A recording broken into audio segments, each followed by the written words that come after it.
രക്ഷാകവചമാണിത്.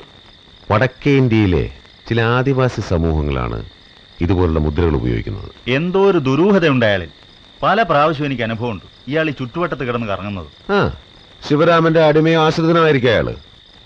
കാരണം ഇതുപോലൊരു മുദ്ര ശിവരാമന്റെ കയ്യിൽ കണ്ടതായി ഞാൻ ഓർക്കുന്നു. ഒരുപക്ഷെ ഈ ഏലസ് ആയിരിക്കും അവന്റെ മനയിലേക്കുള്ള എൻട്രി പാസ്. ഏലസ് ഇല്ലാത്തവരുടെ പാദസ്പർശങ്ങൾ പോലും മണത്തറിയാനുള്ള ക്രാന്തശക്തി ശിവരാമനുണ്ട്. നിങ്ങൾക്കറിയോ ശിവരാമന്റെ ശക്തിയുടെ സ്ഥിരാകേന്ദ്രം എന്താണെന്ന്? 3 കെടാവിളക്കുകളാണ്. കണ്ണിലെ കൃഷ്ണമണി പോലെ അയാൾ കാത്തുസൂക്ഷിക്കുന്ന ദീപത്രയം. ഓരോ വിളക്കും അഭൗമമായ ഓരോ ശക്തിയുടെ പ്രതീകങ്ങളാണ്. കൂർമ്മബുദ്ധി, മാന്ത്രികം, കായികബലം.